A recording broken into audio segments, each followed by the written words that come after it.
Hey, what's up everybody? Pat Flynn here, and thank you for joining me in this episode of SPI TV. We crashed an empty stage here at NMX during lunch to give you some public speaking tips, because I know a lot of you are actually into public speaking or you're about to start. And for those of you who are scared of public speaking, this is going to be the video for you, because I'm going to give you a brain dump of all the tips starting from the beginning of your presentation to the middle and how to close so you can rock your next talk. Stay tuned.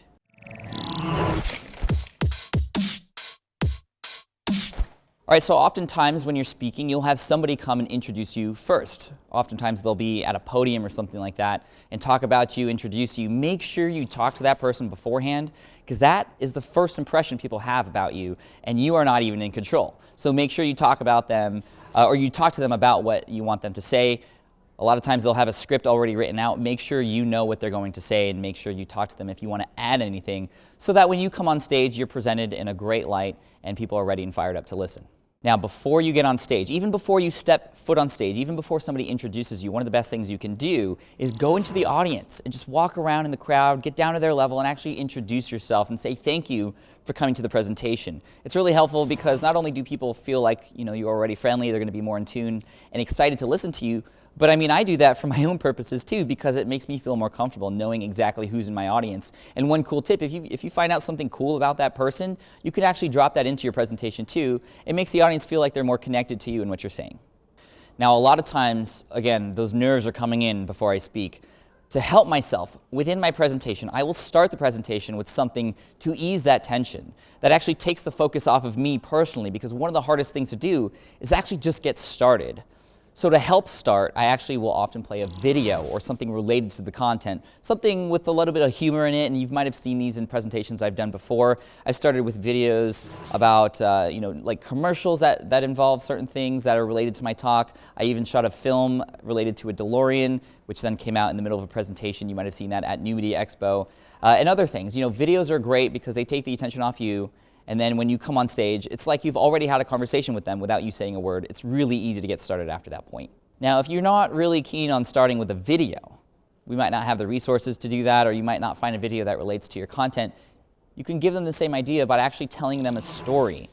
Tell a story and make sure that at the intro, one of the most important parts of your presentation, which captures people's attention, make sure you script it out. You don't want to script out your entire presentation. I've done that before, and it takes forever, and then you end up sounding robotic. However, I do recommend scripting the intro, because that's the most important part of the presentation. It captures the attention of your audience, and stories are great because they're casual, and people tell stories all the time. We tell stories to our friends in casual conversation, and that's what you want to portray in the first part of your presentation. So start with a story that relates to your content, but don't tell them what the content is about. Just get them right into the story. Start off with the story. Here's a big tip for you. Never start your presentation by saying thank you, or that you're happy to be there. Of course you're happy to be there, or at least I hope you will be. And if somebody introduces you, you don't have to thank that person publicly. You can shake their hand as you go up and they come off the stage if you'd like. The best thing to do is just go right into your content, whether it's that video you're gonna play, or your introduction, or a question that you ask the audience, something intriguing, or you just begin by putting them into that story you're about to tell them. Here's another big mistake I see a lot of public speakers do.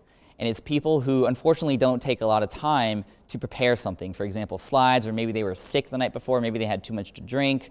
The worst thing you can do is go up and start by saying something negative. And I've seen this ever since I've been involved with looking at and watching presentations, even back to architecture school. Some people would start the presentation by saying, you know what, I didn't have enough time to finish this, but bear with me, I did my best. Like, never start by putting yourself down. Let them figure that out. And oftentimes they won't even know that there was a problem. Don't show people the problem. Let them figure it out on their own if there is one. But of course, you're going to do enough preparation and watch the rest of this video to make sure you don't do that.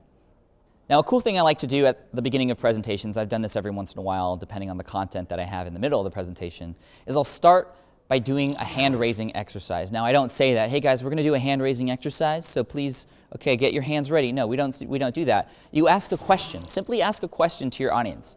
You might say, how many of you out there have a podcast right now? Please raise your hand. And always say that, please raise your hand. You want to give them that call to action to actually raise their hand. How many of you out there have a podcast? Please raise your hand.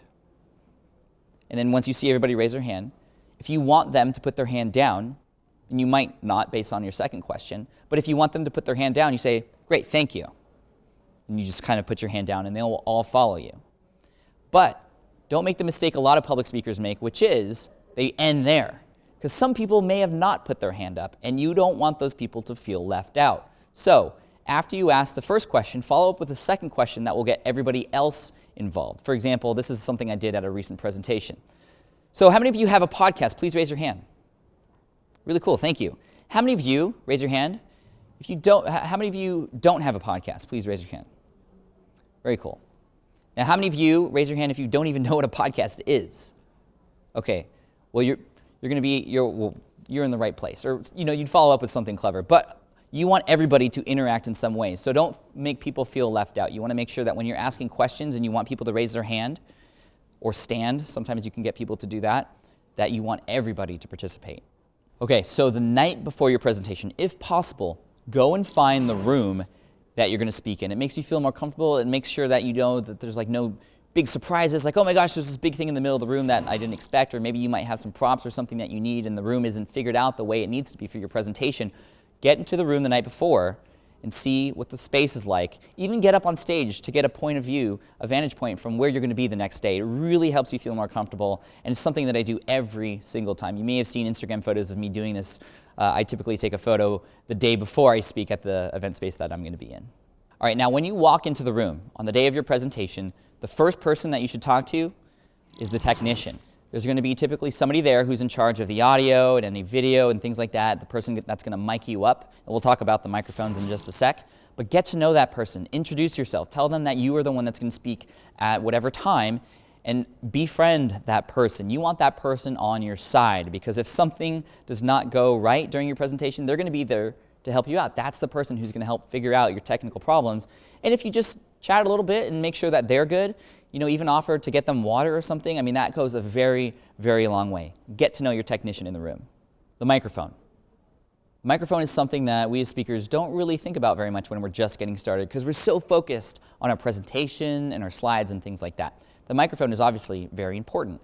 The best microphone you can have is a wireless lav microphone, the one that hooks onto your tie or your shirt or your blouse, so that you don't have a wire with you all the time. And when you have a handheld microphone, which you might get, and I'll give you some tips if you get one, but the worst thing about that is there's that cord that I've actually tripped over before, but also there's an opportunity for the audio to go down because you might turn your head or something like that, or you might not have the mic at the right distance, and it's going to affect the sound quality and the overall presentation that you have. If possible, try to get a wireless lav microphone. Find out before you go to the event to see if that's what they're going to supply for you. If not, then, well, you know what to look forward to, or you can even do something like I did, and I purchased my own wireless lav microphone. There's a lot of different brands out there.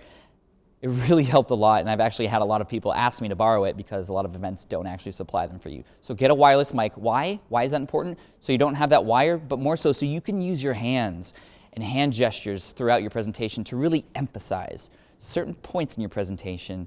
Maybe not as much as I'm doing right now, but you can use your hands more if you don't have a wireless microphone. All right, so if you are supplied with a wired microphone, you have it's a little bit of a struggle sometimes. That's why I highly recommend getting a wireless one if possible. But if you don't get one, it still obviously works. But again, the problem is sometimes you might actually end up holding it out here if you forget, or you might turn your head every once in a while and forget to bring the microphone for you. Again, you want the microphone to be about this distance from your pinky to your thumb. Is that right, Caleb? Yeah, about this distance from your mouth the whole time. And again, whenever you turn your head, you want to keep this stationary, like it's just an arm, like a metal thing that will not change. So whenever you turn your head, you do this, and then just keep this arm stiff. And then you can also switch, because your arm will get tired, especially some of these mics are really heavy. Now watch out for the wire too. Now it's still good to move around on stage. You don't want to be stationary. Again, you don't want to be behind the podium the whole time. You want people to engage with you as you move around, and we'll talk more about tips on when to move and how to transition throughout the stage and how to utilize the most of the stage space. But the wire, watch out for it. When you move, just look out for it. You can even grab it with your other hand as you move, because I've tripped over it before, and it's not good to trip in the middle of a presentation, and sometimes feedback comes out and it's just bad. So again, make sure your arm is stiff and you're keeping your microphone about this distance from your mouth the whole time. The way you look says something about you.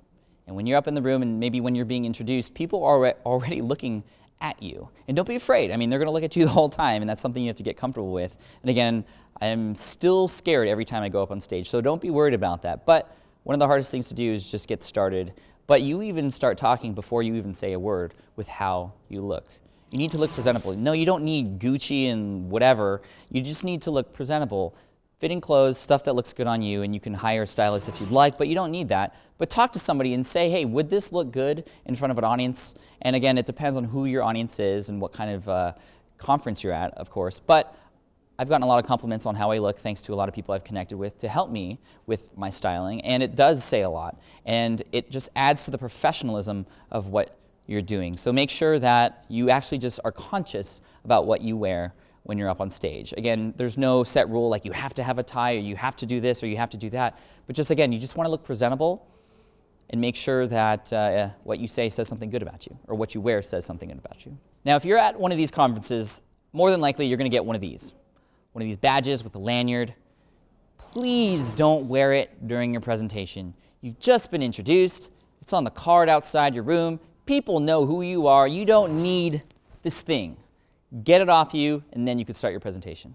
About a half hour before I speak, I'll drink a whole bottle of water. I want to be as hydrated as possible. And again, doing it a whole half hour before, make sure that I have enough time to go to the bathroom before I speak. Again, sometimes those nerves will kick in and you won't have to worry about that. You'll need to go to the bathroom anyway. But again, just making sure you are completely hydrated. It's so important because as you speak and when you're nervous, your throat closes up a little bit, your mouth begins to get dry, and you're going to want to drink water. And it's okay to drink water during your presentation. The best times to do it are during transitions. We'll talk about that when we get into how to kind of use the stage and how to focus on what you're doing while you're speaking.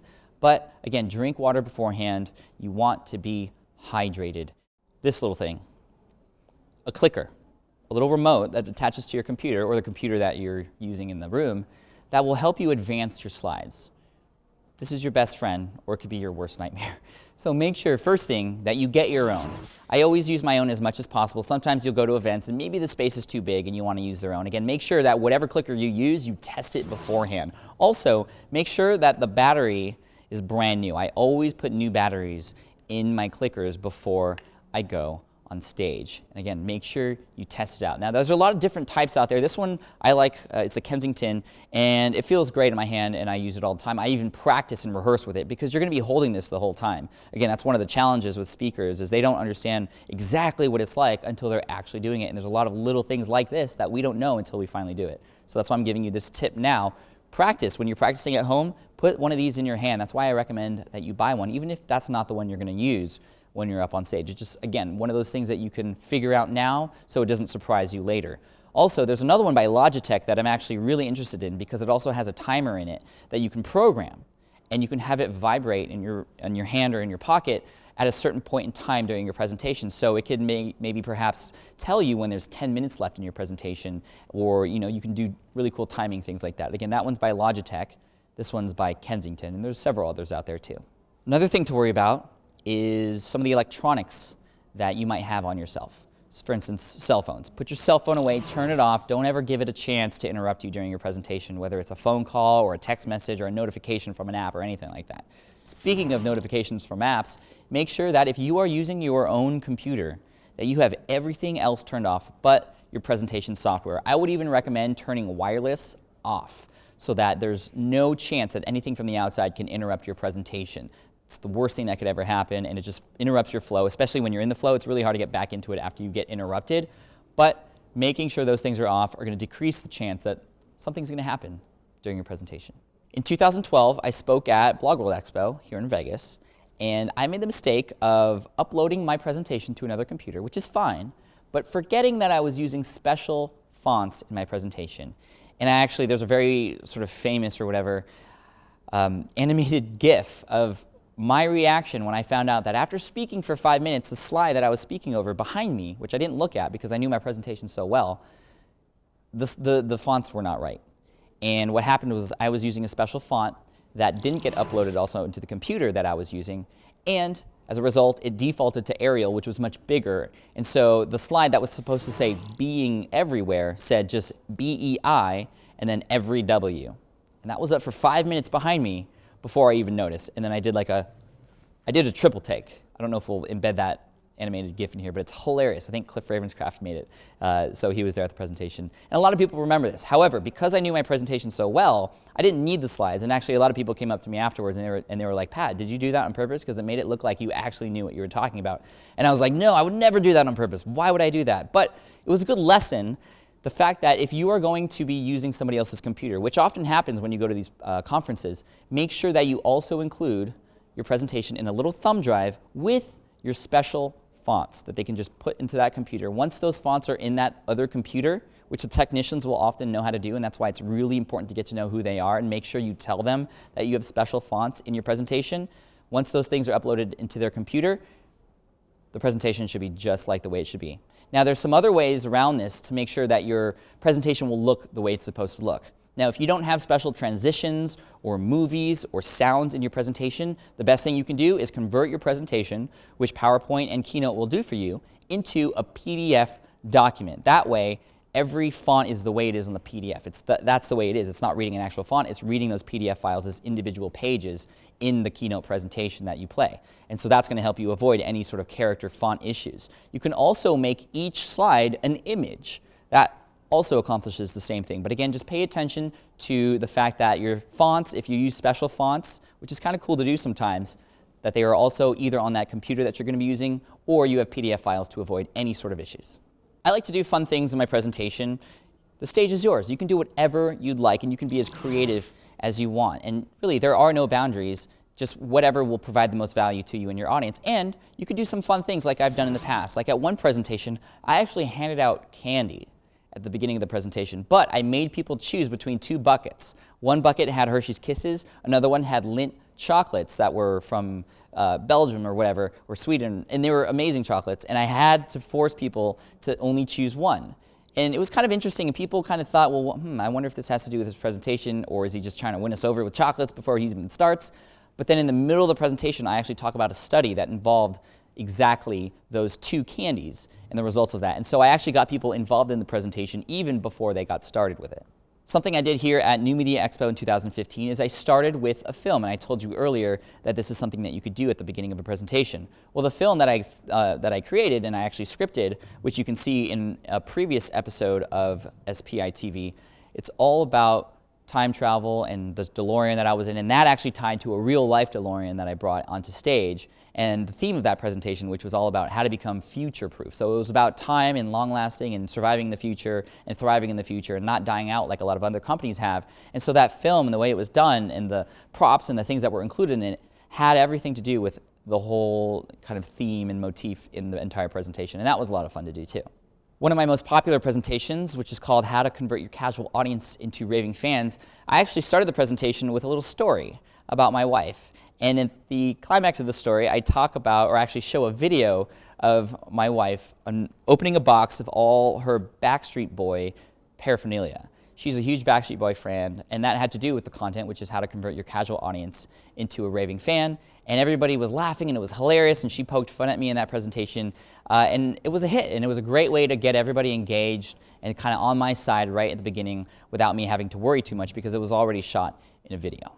I also added some magic into a presentation one time. I even had a big beach ball that went out into the audience. Again, it's your stage. You can do whatever you want. But the beach ball thing was pretty cool, and that involved a magic trick, which had to do with creating surprise and special moments for your audience. Again, it all has to tie in. You could do these fun little things, but you don't want to do them if they don't, if they're not relevant to what you're talking about, or else it would just be weird and seem like you're just trying to fill up space. Another thing I did at one point in time, and I don't think we have video for this, but there was a podcasting panel, and it was talking about the power of podcasting. And I actually started with cards. I didn't say a word, but I had everything that I wanted to say written out, and I just changed the cards out. And for 3 minutes, people were reading what it was. And then I ended up coming up with my voice, and I said, nothing is more powerful than the sound of your voice. And that was a great way to kind of show people the juxtaposition between just reading and how weird it is to just read as opposed to listening and hearing somebody's voice. So that was a cool way. And again, all of these things that I've done, people have talked about. They're different. They help you stand out from everybody that's out there that's also speaking. And it also makes your presentation memorable. People say, oh, remember that presentation that Pat did with the DeLorean? Or remember the one that Pat did with the candy? Or the one where Pat did magic? That wasn't what the presentation was about, but that helps people remember those presentations which eventually help people remember what those presentations are about. When I first started speaking, I was really nervous. And this is something I've noticed about a lot of people who have started speaking who also get really nervous. When they speak, they end up pacing quite a bit. It just makes you feel more comfortable because you're doing something and you're moving and you're active, and it can get really, really sore on people's eyes when they're watching you walk back and forth. And I've been in audiences where the entire audience is just moving their head back and forth. It's really silly to look at, but you don't want to do that to your audience. So you have to be strategic about when you walk on stage. The rule that I have is I typically walk on stage and move during a transition piece. So when I have a very important point, for example, if I have a punchline or something that I'm leading to, when I get to that punchline, for instance, I might be walking, transitioning, and then this happened, I might be telling a story, and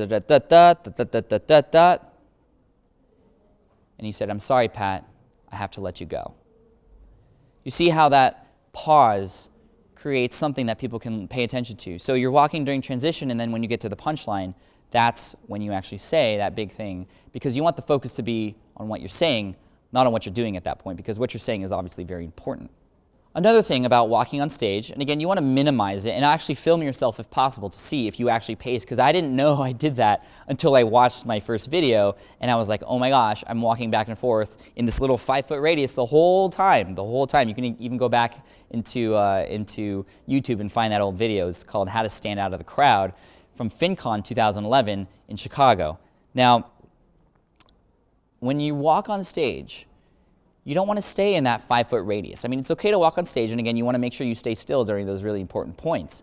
But when you walk on stage, you want to utilize the whole stage. You want to go from edge to edge, and the reason you want to do that is because when you're looking at the audience, you want to make sure the people on the outsides, there's going to be people on the outsides of the room. You want them to feel included too. So for example, I might walk to the edge of the stage, and I might point every once in a while or focus on somebody here on the edge, and that's okay to do. Yes, I've left this whole part, but that's okay, because now I'm going to be starting a story and transitioning, and then I'm going to get to the punchline on this side. And I'm going to address this person over here to make sure they feel included too. That's really important to do, to make sure that everybody in the room, even those people on the outsides, feel included too. You can also achieve this same effect by actually just looking at those people, but it is a bigger effect if you're walking on stage as well. And also the people in the back of the room, if you move your head up a little bit, and focus on the outside, you're going to get everybody in the room, and everybody's going to pay attention to you. Now, when you are speaking, you're going to find that one person, one or two people in the audience who really connect with what you say. Those are going to be your best friends during the presentation. You're going to see their heads nod. When you make certain points, they're going to be really, really focused and engaged with you. Those are your best friends. You want to look at them as much as possible because they give you a lot of confidence and they feel really special, but also it just helps you with the flow. It helps you stay positive. It helps you stay motivated that you are saying the right things. And yes, other people might be also thinking that you're saying the right things and they're really enjoying your presentation, but when you get that direct feedback, it's totally motivating. So keep looking at those people and keep engaging them. And I often go up to those people afterwards and say, hey, thank you for your engagement because you made me feel more comfortable. And usually people feel really special for that. During your presentation, it's actually really smart to add in humor. And I know a lot of us aren't very funny. I don't feel like I'm very funny either, but a lot of people come up to me after presentations and they say, Pat, I didn't know you were so funny. People love to laugh. Laugh is energy. And energy in a room with people laughing helps you stay motivated and helps you deliver a great speech. Now, there is a line, of course. You could just be a comedian and tell jokes all day and not deliver any useful content. You don't want to do that. But you can inject humor in your presentation in a very, very smart way. This isn't something I could really teach you right now, but I want you to know that it's really important, and I have a resource for you. Stand and Deliver by Dale Carnegie. It's a great book. There's an entire chapter out there in that book about injecting humor into your presentation. And actually, one tip I do have for you is that it's okay to be corny. Corny works in presentations. If you're in a one-on-one situation, corny might be a little like, okay, this person's kind of weird. But if you're on stage, even something that's a little funny and corny goes a long way. And again, that laugh kind of is what do they call it? It's infectious. People laugh and the other people laugh because the other person next to them is laughing. So again, those little corny jokes go a long way. And there was actually a joke that I really hate that I forgot in my presentation the other day. And it went like this. So I was talking about haters. I was talking about haters in my audience, and I talk about one person in particular, and I meant to say when I was talking about this experience with a hater who left some hateful comments on all these blogs and sites about me, I meant to say, and this person who shall not be named, and no, his name's not Voldemort. That's what I wanted to say. And I know that would get a big laugh because it just has something to do with pop culture. A lot of people know Harry Potter, and Voldemort is somebody who is often talked about as he who shall not be named. And just that little reference to pop culture, those things go a really long way. I often put a little bit of kind of what's happening in the news now or what's big now into my presentations. My last presentation was all about that because it is the 30-year anniversary of Back to the Future, so the whole presentation was like that. But I did inject other pop culture things like the halftime show from the Super Bowl and other things like that that people can get and reference and remember from recent past. Now, it's important to have some water with you when you present, but there are certain points during your presentation that it would be really awkward to take a sip. You see how weird that was? You have to be strategic as far as when you're going to have some water, and the best place to do it is in between certain segments in your presentation. So, for example, you might have a point and you get to your punchline, and then before you say something in your presentation that might sound like, all right, and next we're going to talk about blah, whatever that blah might be. Right before that, that's when you want to take a sip. So you finish with your punchline, and that's why your email marketing service is really, really important. All right, next we're going to talk about Twitter. You see how that kind of, it actually helps the audience because they know that there's a stopping point and they can kind of reset or take a breath before you get to the next point in your presentation. So be strategic as far as when you take your water sips. And I've even gotten to the point where I know when I'm going to take sips of water during my presentation. You don't have to get that detailed about when you're going to do certain things, but it does help quite a bit. Now, there might be some times in your presentation where you might want to interact with people in your audience. And there's two types of interaction. There's overall group interaction, and we've talked about this before in the beginning when I talked about hand raising, that sort of thing, and that's always fun to do. You can also have people stand, which is really cool. You can say, okay, everybody stand up for me really quick. Please stand up. And they will, if you ask them nicely. Okay, everybody, please stand up.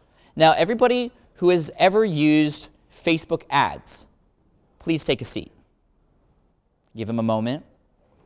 Now, everybody who's standing, why aren't you using Facebook ads? Like something like that, right? Something that addresses those people. It helps to separate and allows you to deliver a message to a certain segment of your audience. That's one type of interaction. Another type of interaction you can do is still within the whole group is to have them interact with each other. My buddy Chris Ducker does this very well. He does this in a lot of his presentations. He'll have actually a slide up on the screen that says, okay, for the next minute, turn to the partner next to you or the person next to you and tell them your number one goal for 2015 or whatever year you're in. Go. And people will talk, and there's a lot of chatter, and at that time, that might be a good time to take some water too while people are talking. It's very loud. And then finally, once everybody's, maybe 60 seconds are up, or you might be checking your watch, it's also polite to give them, okay, 10 seconds left, 10 seconds left. Just kind of get them ready to kind of wind down, because it is a challenge. When you get everybody talking to each other, it's really hard to listen to you. And then the first thing you want to do is put your hands up. You don't even have to say anything. That's going to help make the room die down a little bit. And then once it dies down a little bit, okay, wow, you guys have a lot of goals this year, or something like that. You can say something humorous, and then once it dies down, then you can continue on. That's a second type of interaction. Now, you can also do individual interaction. And if you're going to interact with somebody specifically in the crowd, I would recommend getting into the crowd and doing that. When you pick out somebody, when you're on stage, when you are physically up higher than somebody and you are like, hey, you, it's very intimidating. It's very intimidating for somebody, and they might get really scared, and you don't want to pick somebody. If they're going to answer a question that you have, you don't want them to be scared. You want them to be confident and excited. Now, they might get a little bit scared, but they're going to be less scared if you're down with them on their level. So one thing I like to do is if I'm going to interact with somebody in the audience, as I'm talking about what I'm going to do, I'll walk down on stage. And if there are steps, go down the steps. I've seen people trip off the stage before. I haven't done that yet, knock on wood. But don't give yourself a chance to just completely face plant or whatever. Go down the stairs, come around, and then as you're speaking, making sure it's as you're speaking, because you save time that way. If you go, all right, I'm going to interact with somebody in the audience, or I want to pick out somebody in the audience, and I'm going to ask you a question. and then you take like 10 seconds to go to, that's like really awkward, right? So you want to do it like this. Okay, so what I'm going to do is I'm going to find somebody in the audience, and I'm going to ask you a question. And you, what is your name?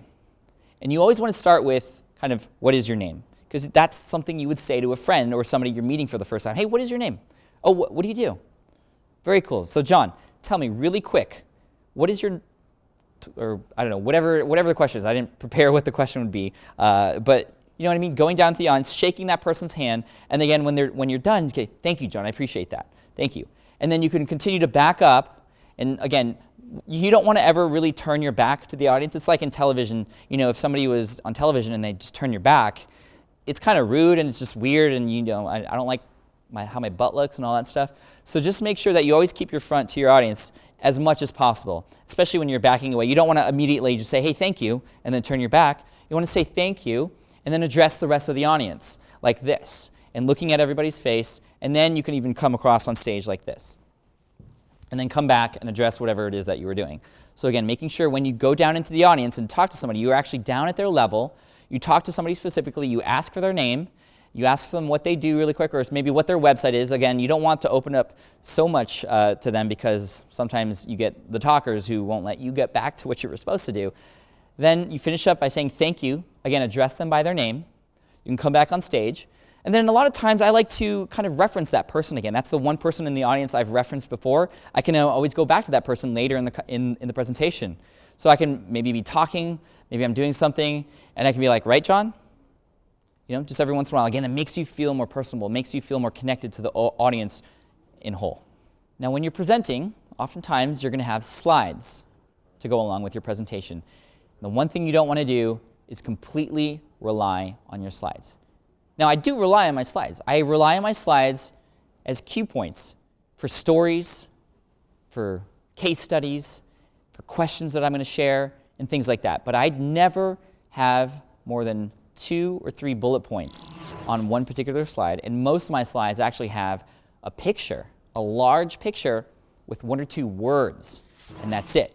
And we're going to talk about slides in the next episode of SPI TV, and I'm going to give you some tips to optimize the experience that your audience has overall with you and the slides that you're working with. I don't know what it is. Now, as far as the way your presentation is structured, I'm not going to give you a whole course yet on how to do that, but I will say that you do want your audience to know where you're going. There's a tip in Stand and Deliver by Dale Carnegie, which is tell them where you're going to go, tell them where they're at, and then tell them where they were. Or tell them what you're going to tell them, and then tell them what you told them. Might sound confusing, but basically you always want your audience to know in the beginning where you're headed. You don't want them to kind of get lost in your presentation, and you also want to have something to work toward as well. So a lot of times at the beginning of the presentation, I'll mention, okay, here's what we're going to talk about today. We're going to talk about these 3 things, and then I'm going to finish with something that's going to help you do this, or something like that. And then in the middle of your presentation, you can have specific slides that reference where you are at. You can even have almost a sort of timeline laid out in your presentation so that people know and understand, okay, how far do we have left to go? Now, when you're closing up your presentation, it's really important to end on a high note, and you often will forget to work on the conclusion as much as you do on the intro. The intro is really important, obviously. It's the first thing people see, but the conclusion is the last thing people are left with, and that's what they're going to talk about too. So what is that overall message? What is your whole purpose for the entire presentation? You want to bring it all together at the end and make sure that when people leave, they know what it was about and they have something to take home with them. Now, speaking of taking something home with them, you can actually give them something to take home with them. It's great to have a call to action and something that you could include for them to take home and also interact with you in some way, shape, or form after the presentation. A lot of presenters will have a specific URL where people can go download the slides. A lot of people will have a landing page where they can get more information based on that content. A lot of people will also print out little cards or things to sign or something to do, an exercise, something that will, again, remind people later about what your presentation was about. At one of my presentations, I gave away little magic cards, not Magic the Gathering, but magic like playing cards, because that had to do with some magic that I did during the presentation, and it also said thank you for watching my presentation with my URL and my email address in it as well. So it was a great way to also kind of deliver everybody my business card and have a way for people to get in contact with me afterwards. So that was pretty cool, and people still have that card with them today. A few people at this conference actually showed it to me who have seen me speak before as well. Again, making sure there's some kind of call to action and some kind of takeaway for people, because you don't want to have people just kind of finish up and they leave the room and they talk to other people and they're like, oh, how was Pat's presentation? Well, it was good, but I didn't really get anything out of it. You don't want people to say that. You want people to say it was great, and now I'm going to do this. And my last presentation before this one at Social Media Marketing World, somebody came up to me, actually a few people came up to me after the presentation, maybe 30 minutes after, and this presentation was about mastermind groups. And they said, Pat, me and a few buddies, we just formed our own mastermind group based off of your presentation. And that was the ultimate compliment. You want people to take action from what you're teaching them. You don't want to waste your time on stage either. You want people to take action. So the end, what they go home with, is really, really important. How are you going to structure that and frame it in a way where people are going to be motivated to do what you just taught them how to do? Now, after you finish up, hopefully you have a slide with more information that they can get from you, perhaps your call to action. You might be required to do a little bit of Q&A or question and answer session. Sometimes people will be coming up to a microphone at the middle of the room, which is cool because then everybody can hear the question. Sometimes people are just asking questions by raising their hand. Now, if we're doing the raising the hand thing, make sure that you point specifically to that person who you want to ask that question, and you also repeat their question to the rest of the audience before you ask that question. So you can also, make sure to capture that person's name. So, yes, what's your question? They're asking the question. Okay, so Sandy is asking, what is the best tool for managing your social media accounts?